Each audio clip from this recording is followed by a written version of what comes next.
Now that we are well into fall and winter is quickly approaching, the days are getting shorter and running in daylight is becoming harder. Oisel's premium reflective collection is designed with runner safety in mind. Both highly visible in the dark but subtle in the daytime, thanks to the tonal reflective print that only shines bright when reflecting the light. From tights, shorts, jackets, and tanks to accessories like hats and gloves, with Oisel's reflective collection, you can stay safe and stay seen. It is dark here in Cleveland where I've been running, so I just love Oisel's reflective collection. I'm a big fan of the firecracker tights. The bird pattern is so cute, and they look all over sparkly at night. To check out the firecracker tights and the rest of the reflective collection, go to oisel.com/collection/reflective, or even easier, click the banner link at the top of the Hear Her Sports website at hearhersports.com.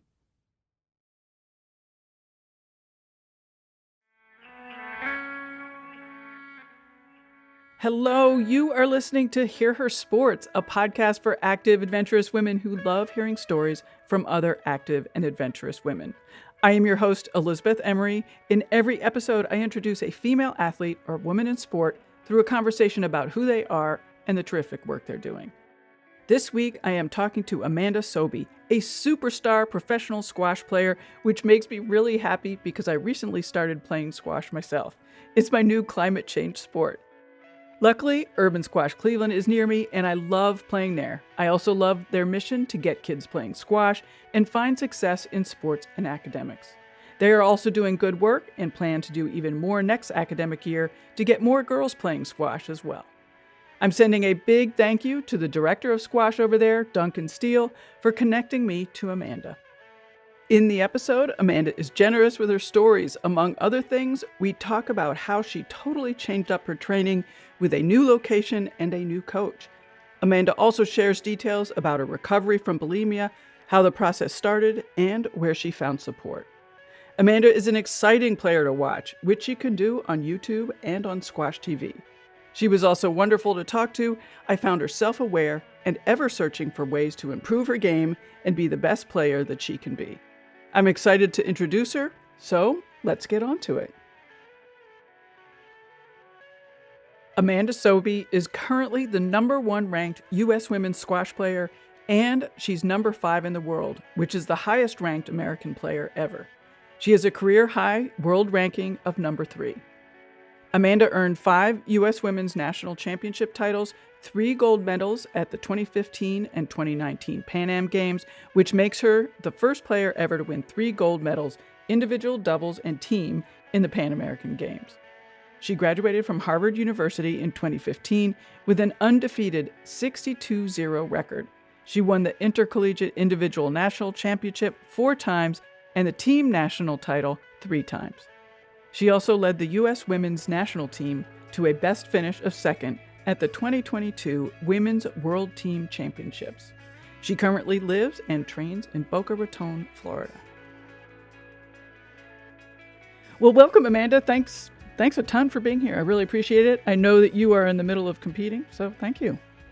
Yeah, thank you so much for having me, and pleasure to be on the podcast. Thanks. Well, I want to start just with, sort of what you're doing, like your training. I know, or I think that you live in 2 places. You're sort of based in Philadelphia and in Florida. Is that true? Yeah, I was based in Philadelphia for the last few years, since kind of the summer of 2020, and recently, over the last year, I started training down in Florida at this club called Kinetic, which is in Delray Beach, and started working with the coach there, Wael Hindi. And at first it was just more because I wanted to get away in winter, and the Northeast Philly winter, and come down and get some warmth and have a new training and just like change it up. And I loved it down here. I absolutely loved the training. I loved just the weather, the environment, the club, the atmosphere. And then so throughout the course of last year, every chance I got, I would come back down to Florida. So then it was more like, I was living in Philadelphia, but I was spending majority of my time in Florida. And Started working with Wild, the coach there, who's now my primary coach. And then it just got to a point where I was like, I don't really want to be doing this half in, half out type stuff. And so decided to rent an apartment down here in Florida, moved in January 1st. And I was like, you know what? I'm committing full time and see how it goes for my career. I'm in the peak of my career, kind of, and I've got like a few good years left, and I wanted to go all in. And so I figured, I was like, you know what? I'm going to just commit fully down here, see how it is. And if it doesn't work out, I can always move back. You could always move back. It's interesting you talk about sort of you didn't want to be half there and half in another place in two cities, because I was going to ask you how you were managing that, and clearly you decided it wasn't working. Yeah, it was too much because over time, like the more time I spent in Florida, I would come back to Philly and I would just be a little lost in my squash setup there. Obviously, I was doing it myself with like creating the distance and creating more of a base down in Florida. My entire training team would be in Florida. So then when I would come back to Philly, it would be like, okay, well, what am I doing? Who am I training with? Like, what's my schedule like? And so then it just didn't make it as enjoyable for me. Yeah, and I didn't want to have to always come back. I was also traveling a lot more, so with tournaments I would always pop through Philly first, like unpack, repack, go down to Florida, train, and then before my next tournament I'd come back to Philly, like unpack that, repack my bag for the tournament and then go. So I was taking all these extra flights and it was becoming too much and I wanted to go all in. And I think, with being a professional squash player or professional athlete, like you can't really be half in, half out. Like you got to fully commit. And so I wanted to fully commit for my career. And what resonated with the program in Florida? And tell me again who your coach is. Yeah. So my coach is Wael El Hindi. He's an Egyptian player. He played on the pro tour back in the day, like got up to world number 9, I think. And I'm also my father's from Egypt. So I know all the Egyptian squash players. Like Weil has actually known me since I was 16 years old. When I was first starting on the pro tour, he was kind of not like an older brother, but kind of a mentor for me. And he took me under his wing a bit, like was always there for me when I was at tournaments, which was really nice when I was just starting out. And then also he used to live up in New York City and I'm from Long Island, New York. And so my dad would send me to train with him a bit when I was 16, 17 years old. So I've known Weil for years and he just opened up this club, Kinetic, down in Delray in I think like July of 2021 and so January 2022 I messaged him and asked if I could just come down for 10 days, get a change of scenery. And he said, sure, come on down. I didn't know what to expect. And I loved the 10 days I was there. It was the thing that I loved the most was that my whole training setup was set up for me. So, I didn't have to run my training setup. I didn't have to schedule my practice hits. I didn't have to find people to play with. He'd be like, okay, coming in at like you're starting at 9 tomorrow, you have fitness and then we're playing squash after and then come back at 3. So it's like all I have to do is really take care of myself as an athlete, do the recovery work, everything, and then hold myself accountable to show up in these sessions, which was really nice. I think it's funny because I too like to have somebody tell me what to do. I think it's great. And it relieves a lot of my headspace or something. But Yeah. it seems silly when you tell people that. Yeah, which I didn't realize how much of an effect it was because I was like, I'm training so much harder than I was in Philly, but I just feel so calm, at ease, like there's no stress. I mean, it's probably also like Florida weather too, like it's a little slower quality of life. But in terms of the training is so intense, but I just felt in a much like calmer state. I was recovering a lot better and it was way easier.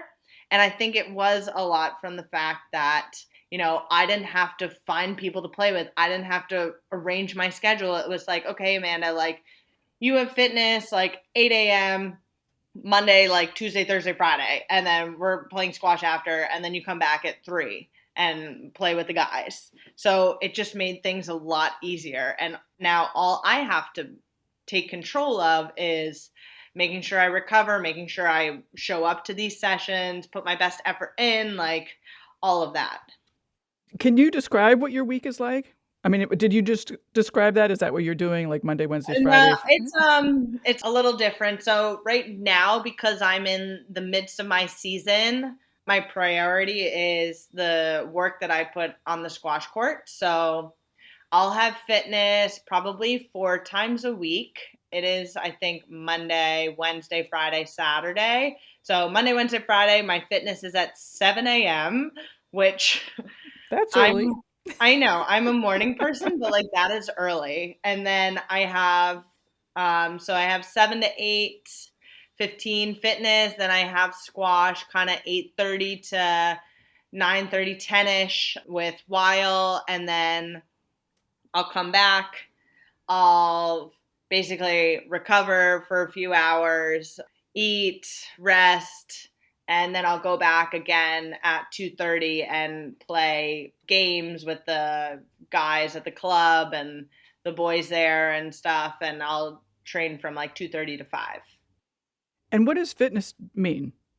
Fitness is a big kind of, it's a very broad spectrum. So right now a lot of it is almost tailored to, I would say, enhancing my squash. So it's not to take away from my squash. It's to be able to put the work in on the squash because I'm in season. So the work that I want to focus on right now is the work that I'm doing on the squash court. So that's going to be a lot of the cardio, the hard work, the learning, the hitting, everything. Whereas the fitness side of things, a lot of like injury prevention, prehab, rehab stuff, like some strength work, and then some like speed work and reactionary stuff. So, but it's nothing too crazy. Whereas like in the off season, the focus will be a bit more on the fitness side. So then we'll have probably like 5, 6 days a week of fitness, and a couple of those days will be like very, very heavy sessions. So that would take the focus. Well, that's great that you're doing strength training. Yeah. Do you like that? Oh my God. You can't see me on camera, but I'm known for my strength. So that is my bread and butter. If I could do strength all day long, I would. Cool. Yeah. So I absolutely love the strength aspect of just sports and in general. I think it's really empowering, and also it's my body type is made for strength, so I really like it. Right. What very specifically for your squash game are you working on now? Like what aspect of that? I think right now it's just seeing the game a bit differently. We're cleaning up a lot of like my technique. Kind of when I started working with Weil, I was in a bit of a rut with my career and my passion for the game and where I was at. I felt like I've been doing the same things over and over again, and I was 28 last year. I'm 29 now, and I've been playing squash since the age of 12, and I've been playing full time on the pro tour since the age of 22, but I've been playing professional tournaments since the age of 16, and that's a lot. And at some point when you've been doing the same things over and over and over again, you kind of lose that like excitement and passion and like what are you learning? Like, what are you working on? So I came to Weil, and it was like, and I was at my highest career ranking at the time. So I was ranked number 4, and I was doing fairly well, but I just felt like the way I was playing, I didn't see myself making that jump up into the top 3 and really making that jump into the next level. And I needed to do something differently. And Weil understood that as well. And so he kind of sat me down, which I really appreciate too, because um, he kind of was almost like, I wouldn't like alpha enough to say, hey, Amanda, like what you've been doing is great, but if you want to make it to the next level, like we need to completely break down your technique and your game and your movement and everything. And I was like, yeah, I was like, I Wow. know. And I respected the fact that a coach stood up to me, because I'm a pretty alpha personality, and a lot of coaches, don't want to infringe on a player who is at the top of their ranking. A lot of coaches will be like, well, Amanda's at number 4 in the world for a reason. She knows what she's doing. I'm not going to like change anything. Whereas Weil was like, yeah, you need to fix your technique. We need to fix your swing. We need to fix your movement, like all of that. And I was like, cool. I was like, That's I'm intense. in. Yeah, it was intense. It was actually really scary because we're starting from scratch again and re engineering my entire game. And I was like, all right, I'm in. You know what? What do I got to lose? We're going to do this. If it works, it works. If it doesn't, it doesn't. And I have my old game to go back to, so it's fine. Right. And Weil was like, if it doesn't work, you blame me. It's fine. And I was like, great. I was like, thank you. It takes a lot of the pressure off of me. Sure. So Yeah. so I think there's like a very mutual respect between us, and the fact that he wasn't afraid to tell me what I needed to hear, and I trusted him completely, and I obviously still do trust him. So yeah, that basically was kind of beginning of April of last year. And we broke it down completely, where it was like going shot by shot and relearning how to hit the shot with a different swing and a different movement pattern. And it made me really, really excited again, because I was like, wow, I am seeing the sport in a completely different light. The way I'm hitting the ball, the thinking of the game is refreshed. Like I just feel like I've gotten to hit the refresh button and start over again in this new light. And it's made me really excited to play, very passionate about the sport. And I think that's something that is hard to do when you've been playing for as long as I have.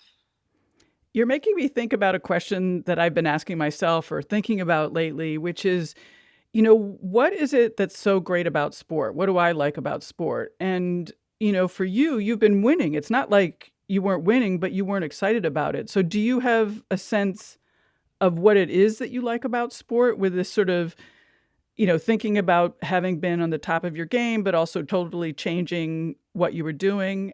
Yeah, I think like part of the reason why I love squash, I wouldn't like with sport, I'll change it to like why I love squash so much is the fact that, you know, every match I go into is kind of like a different puzzle that I or a problem that I have to solve. And so there's no one way to win. And it's nice because it challenges me, like it keeps me stimulated. It's not like, okay, go see ball, hit ball, run after ball.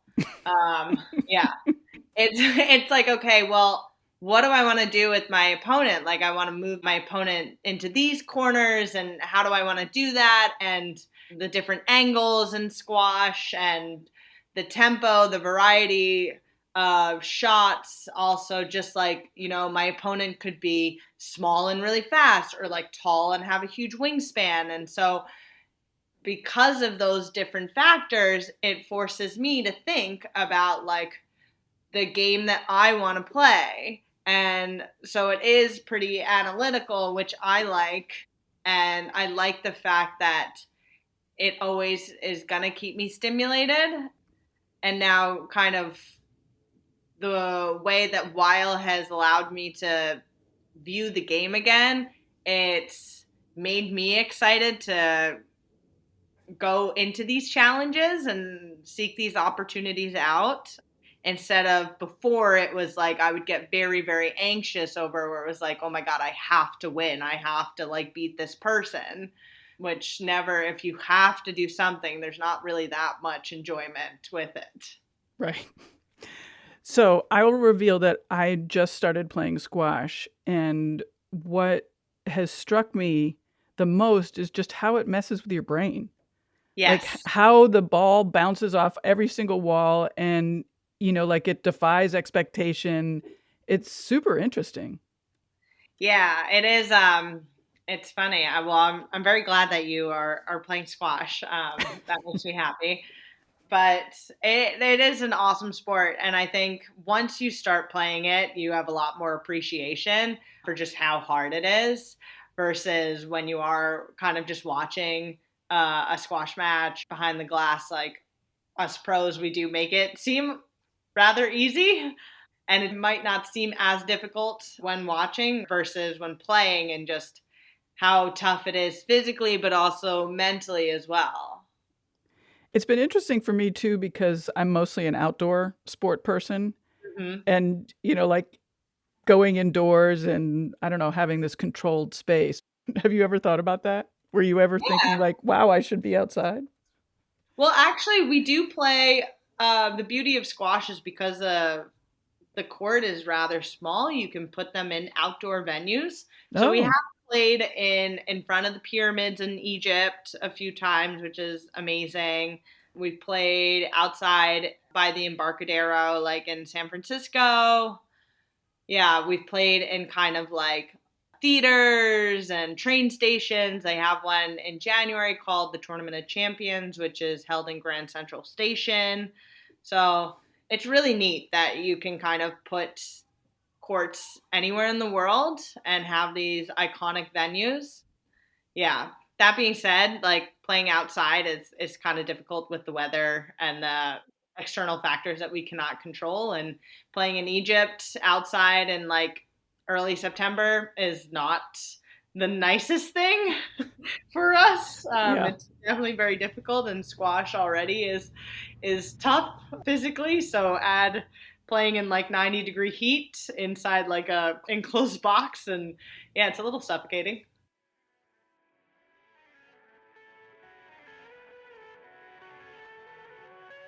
If you are enjoying this episode and would like to support the work we're doing here, giving voice to female athletes and women in sport, and increasing the amount of media coverage for women in sport, go to patreon.com/hearher or to buymeacoffee.com/hearher. Thinking of you listeners always fuels me as I prep for interviews and do all the editing. I'm so excited you're here, but coffee also fuels me, and it's so tasty. So, actually, I really love the idea of Buy Me a Coffee.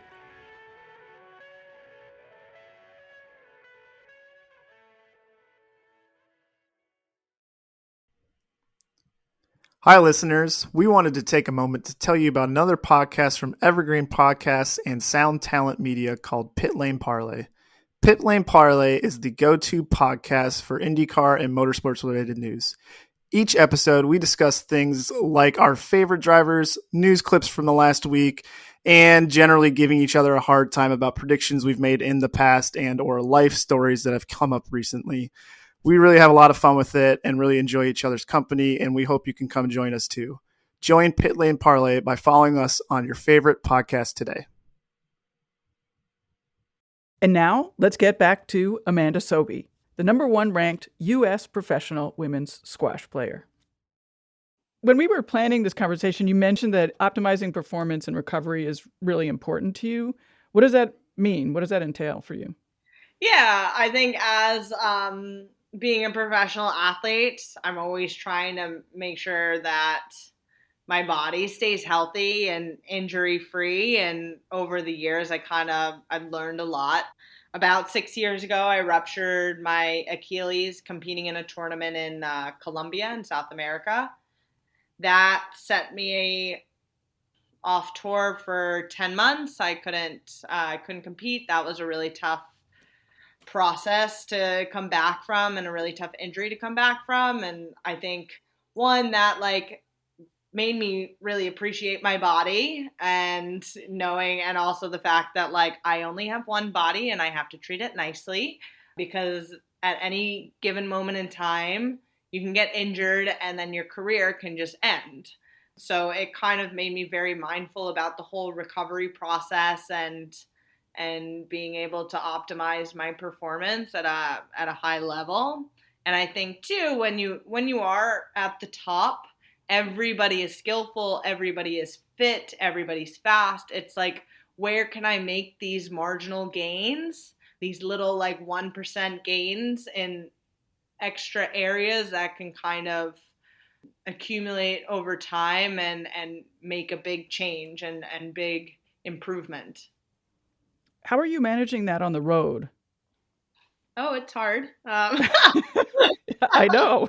Yeah, gosh. I think sleep is a big one for me. Making sure that I just, especially with jet lag, like if I can try and adjust really quickly to the time zone that I'm in, like on flights, trying to sleep on flights. Thankfully, I'm a good sleeper. So I usually just will like pass out like a log when I go somewhere and sleep a lot. Like my first nights in Egypt, usually, like I'll sleep like 12 hours, which is amazing. But other than that, I think too, it's listening to my body and like giving my body some grace because, when you arrive, you want to get into training after the flight, and obviously you don't feel as great. So it's instead of trying to overdo it, it's like listening to your body, focus more on like the mobility side.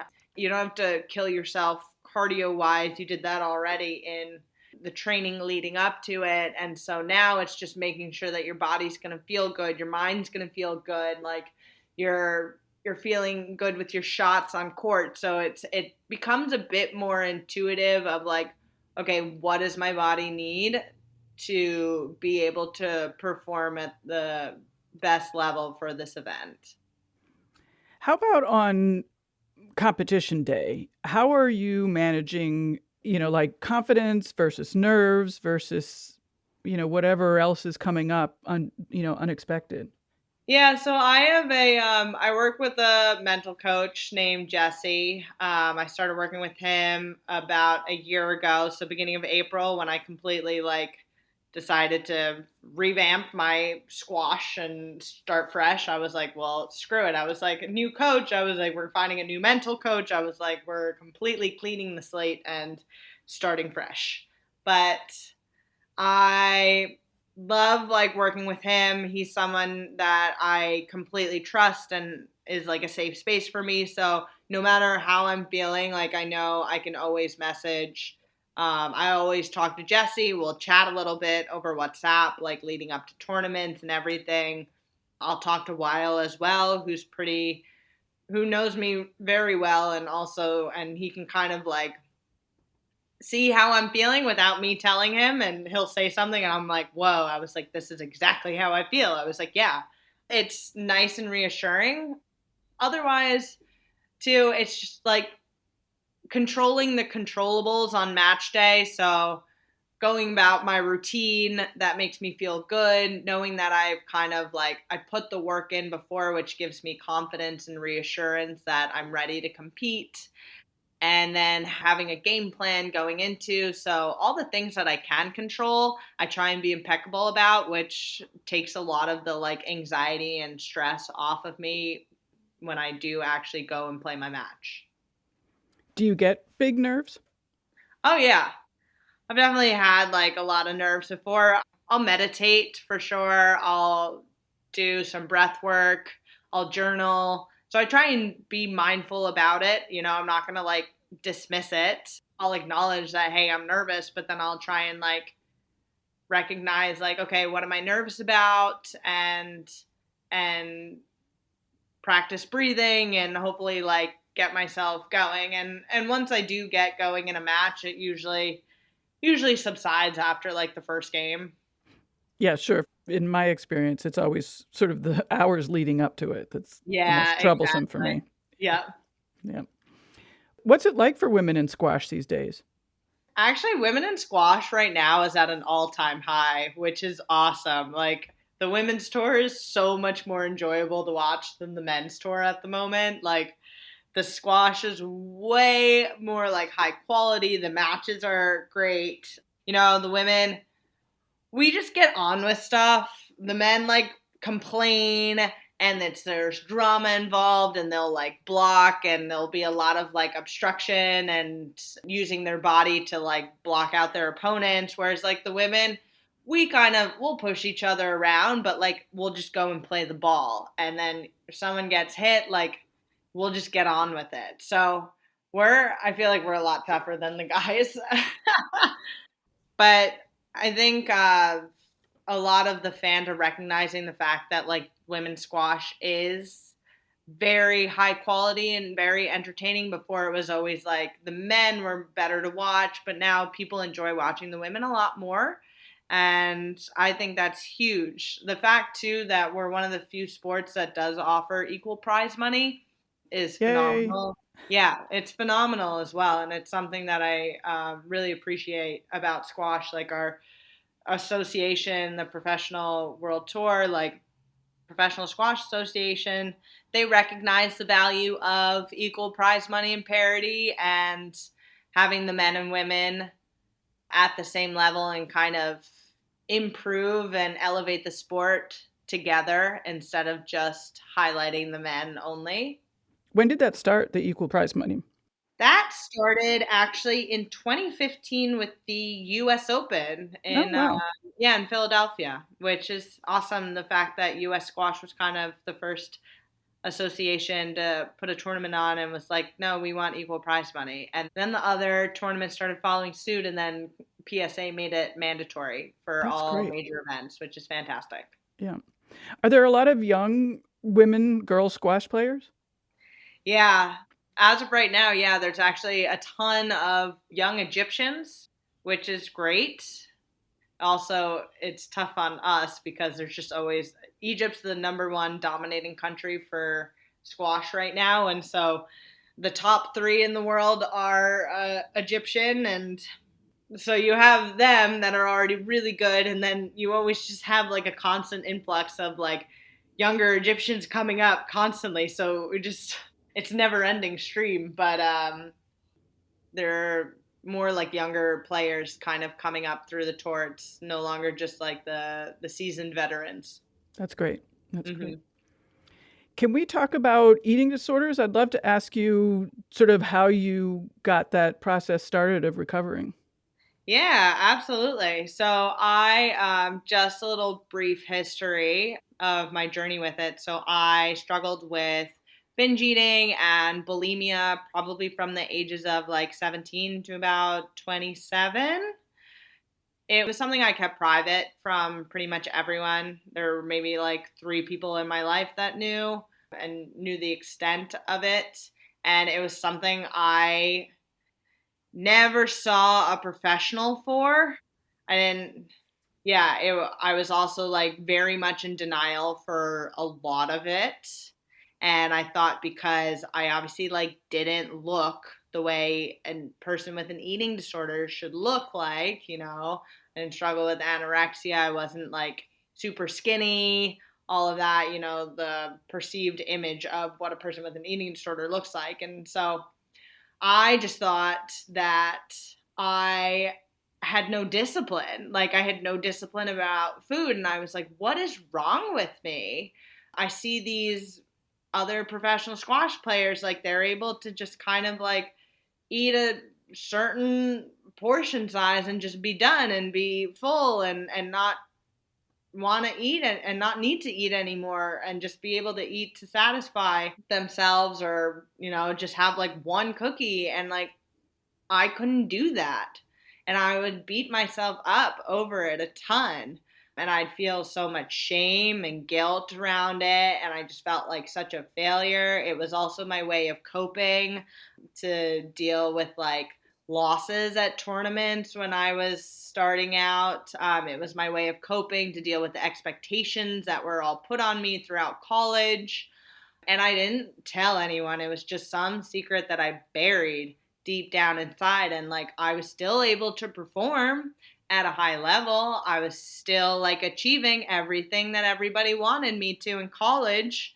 But I was struggling so much, and it like gave me a ton of anxiety. I was socially isolated, like depression on top of it, and I was miserable. Like it just felt like an invisible like bowling ball chained to my leg that I was just dragging around constantly that no one could see, but I just could never like get rid of. So it wasn't until I started working with my first mental coach when I graduated in 2015. So my first mental coach, Amy Gross, she was a former like squash player. I've known her for years, and we had to address, in order for me to like perform better on court, we had to address a lot of issues that I had off court, and like my eating disorder was one of them, because the way I coped after all my tournaments was binging and purging, which is really unhealthy. Yeah. Why did you start working with her? Like, what was the tipping point? Maybe is the question. Like, why did you start working with her? So I started working with her for squash. She's a sports psychologist, and I needed help on the mental side of my game when I first graduated, and I wanted to get a sports psychologist. And then as we were working together, like she kind of did, she has a holistic approach to the mental side of the game, which I really appreciated. And kind of needed at the time. So instead of focusing on like my accuracy on court and how to handle these like big situations on court when it's 9-all in the fifth, it was like, okay, Amanda, like your kind of demeanor off court, you are very extremist. You think in black and white, like this is affecting you. You have a very perfectionist mindset.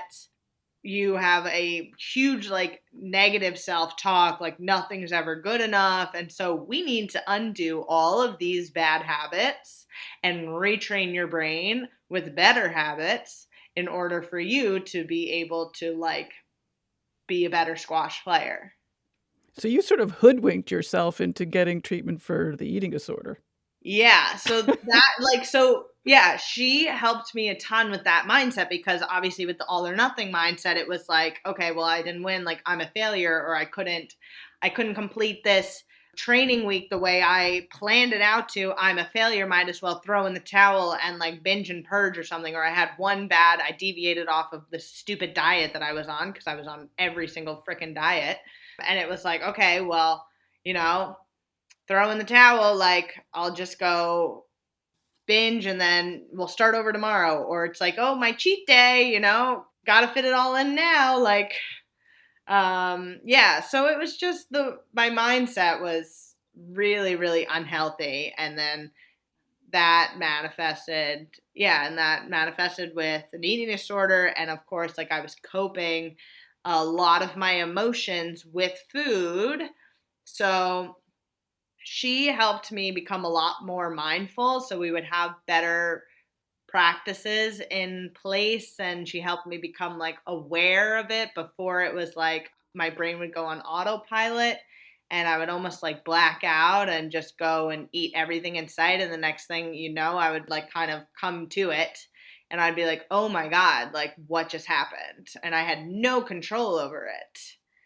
So it was a process, but I never saw anybody that was like clinically, what's the word, I guess, professional for an eating disorder, like treatment or recovery. I never got officially diagnosed. Like I read up on it all the time, because I was like, what is going on with me? Like, why do I have no control over food? Or like, why do I have no discipline? And then so I would be looking up on the computer all the time, like binge eating disorder, like bulimia, like what to do to recover from it. So it's almost like I self-taught myself how to recover from it with the help of like Amy Gross, and then also my dietitian, Nairi, who I started working with in November of 2017 when I was coming back from my Achilles injury.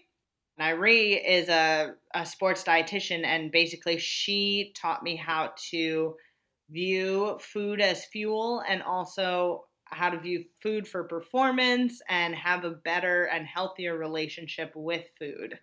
So I would say kind of Nairi and Amy were like the two biggest influences on helping me recover. That's great. The two-pronged approach. Yeah. Were you nervous that, changing your eating habits would impact negatively your squash? No, actually, because at this point it was like I was so miserable that I was Mm, like, screw the squash. Like, I knew my squash was gonna improve. It was not gonna get any worse. I was getting injured all the time. Like, I was going from like over exercising to taking a couple days off to then, so it was so extreme that like it really could not have gotten any worse. And I was miserable on top of it. So at the end of the day, I was like, screw the squash. Like, this is for my own happiness, like, and well-being, and being able to live freely without thinking about food 24/7. And I knew as well that if I was a happier person, it would snowball. My squash would be affected in a positive way as well. right.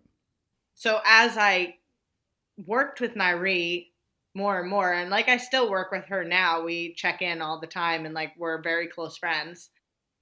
But she kind of, she got me to stop being a carbophobe, like afraid of carbohydrates, and embrace carbs and love it, and and understand fuel for performance and the times of when to eat, what to eat during training, off season versus in tournaments, and the quantities and everything. And we put like a life calendar together where it was like, okay, this is my training setup, this is what I'm doing. And so we'd FaceTime and we'd go over my schedule and she'd be like, okay, this is what we should be eating here at these times, is what I want you to have, everything. Like, here are your options. It was very much like everything in moderation, because it was like, okay, I'm going out to dinner, and then she'd be like, send me a picture of the menu and we'll find something. It was not restrictive at all. It was very open ended, which was really nice because it got me away from the black and white thinking. And it was like, okay. And I told her, I was like, I struggle after tournaments, like I want to binge and everything. So she'd allocate almost like a happiness meal after an event for me to go and enjoy. And she was like, if you want a cookie, like, go and have it, but like sit down with it and enjoy every single bite. Be very present for it. And so it kind of eliminated that guilt and shame, and brought in the, wow, I can have all these foods and enjoy it. And then over time it was like I naturally would start eating better, because I was like, I really like the way my body feels when I fuel it well. And so over time I gravitated towards just eating a bit better for myself and fueling my body a bit healthier, because I loved the way that I was feeling and I was more energetic. I was happier. Like, I wasn't getting injured as much. I was able to kind of train at a higher level consistently all the time. And so that was like, I was active, and so I loved the way I felt when I was kind of fueling my body in a positive way. And so that kind of just like snowballed and kept going. So it was like a lot of mindfulness and like intuitive eating a bit more that came into play, along with the actual education and science behind fueling myself and the mental work that I did with Amy too. How long did all that take? Oof. Let's say 2015 started my work with Amy. 2017 started my work with Nairi, and I would say up until maybe like 2021. Yeah, late 2021. So no quick fix. No quick fix at all. It is not a quick fix. And still, like, I'll get triggered all the time. Like, holidays are tough, I just want to like curl up in a ball and just sleep until the holiday times are over, and then in which case I can just go back to life and it will be fine. I think holiday times the most triggering for people with eating disorders. But I have a lot of tools that I've accumulated over the years to manage it. So, when I do get triggered, I don't automatically like go to the pantry and like binge eat or something. I'll journal, I'll listen to music, I'll go for a walk, I'll go call a friend, like after a tough loss, after a tournament. Like I always have Nairi on speed dial in case I need her. Like I have those few friends when I am really triggered that I can always go to and talk to and make myself feel not alone, or know that like I am loved and I'm not a failure and all of that. So I don't automatically like go to an old habit of just using food as comfort. I want to ask you if you have advice for young athletes who might have eating disorders or sort of are leaning in that direction. But is it possible to give advice? I mean, you came to your solutions pretty isolated. Yeah. I was very, very isolated. And I think the biggest thing, the biggest advice that I would say for like a lot of people, which like I struggled with, was that, I felt so alone in this. And I felt like I had no one to talk to, that like, there were other like pro players, no one was going through the same thing. Like I felt like I was the only one going through this. So it was very isolating. And so the advice that I have for, and kind of what I understood or recognized when I did share my story, was just how many people struggle with an eating disorder, disordered eating, like on any scale whatsoever. Like you could be completely diagnosed, you could have a little bit, like a small scale, regardless of where you are on the spectrum of like disordered eating and eating disorder, is that so many people are in the same boat, and so many people feel so isolated and alone in it. And I just want to tell people that you are not alone, that so many people are going through similar issues, and that it's not as scary as you think to speak up about it. And I think this day and age too, the way that a lot of athletes are speaking up about mental health, a lot more female athletes are talking about mental health, like even male athletes, eating disorder. I know it's a taboo subject, but I think it is being talked about a bit more. And kind of what I'm trying to do is just be able to talk about eating disorders like within the squash community a lot more, because I know that it's not, and just to make people feel less alone, and know that there are resources to help. There are people who want to help. There are people who are there for you, and it's not something that you should be going through alone. You've been very generous talking about it here, but also you made that really great video. I'm sure you've gotten good feedback. Yeah, it was, I didn't know what to expect, but I was blown away by like the responses that I got, the amount of people that had no idea, but then the amount of people that were like, wow, that messaged me and were like, oh my God, like I know someone, I'm going through this, like someone I care about dealing with this, people from all over the world. Like I think I've got message on every form of like any form of communication that I could be reached at, I was reached at. And it was people that I've never talked to in my entire life, and they're sharing their story, and they're like, wow, this is exactly what I'm going through. I had no idea. Like, I feel like I need help. Like, I'm struggling. I've been miserable for so long. Like, you inspired me to get help. It kind of opened my eyes to like, whoa, the amount of people who are struggling in some capacity with this is mind blowing. And then also too, like, we do not talk about this nearly enough. And so Clearly, I yeah. was like, screw it. I was like, you know what? If I need to be the person to share my story and just talk about it to help others in the process, like, so be it. Like, I will do that. But I did also have to tell people, I was like, listen, I am not a therapist. I am not a dietitian. But like what worked for me may not work for you. And I was like, I can only tell you my own experience, but I highly recommend like you should go seek out professional help or a dietitian with it. So I was very kind of conscious about like the messaging I was putting out, because I know how it is on social media. A lot of people want to be preachy when they have no kind of credentials. And I wanted to make sure that people knew that I didn't have any credentials with it. I just had my own experience and what worked for me. And that if people really did need help, like to go seek out a professional, in which case I would like recommend resources for that. Well, thank you. Thanks for doing all that. Yeah. And what's next for you? What's next? So I leave Saturday morning to go to Toronto for the Canadian Open. And that's kind of like a mid-level tournament. So it's a bronze event.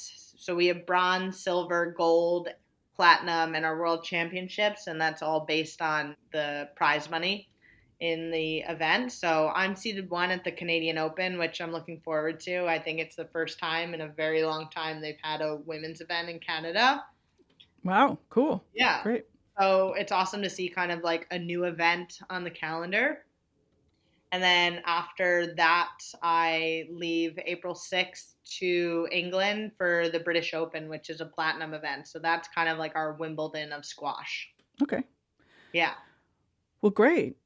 Well, thank you again for taking time to be here. I really appreciate it. Yeah. Thank you so much for having me. I really appreciate it.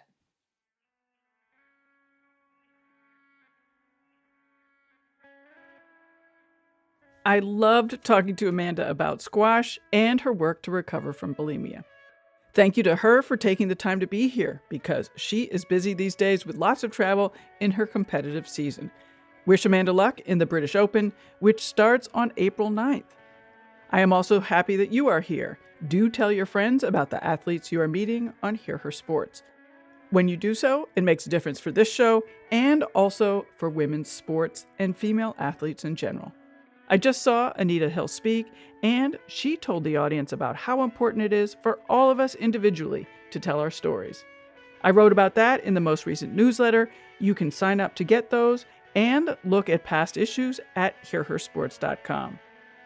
Visit that same website link to check out Amanda's show notes, which include a link to Kinetic, her squash club in Florida. It looks very, very cool.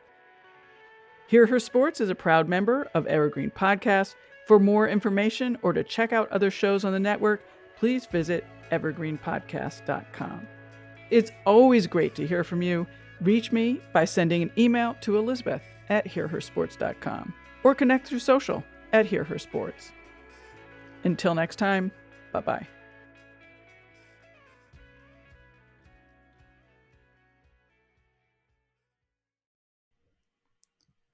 Hi, listeners. We wanted to take a moment to tell you about another podcast from Evergreen Podcasts and Sound Talent Media called Pit Lane Parlay. Pit Lane Parlay is the go-to podcast for IndyCar and motorsports-related news. Each episode, we discuss things like our favorite drivers, news clips from the last week, and generally giving each other a hard time about predictions we've made in the past and or life stories that have come up recently. We really have a lot of fun with it and really enjoy each other's company, and we hope you can come join us too. Join Pit Lane Parlay by following us on your favorite podcast today.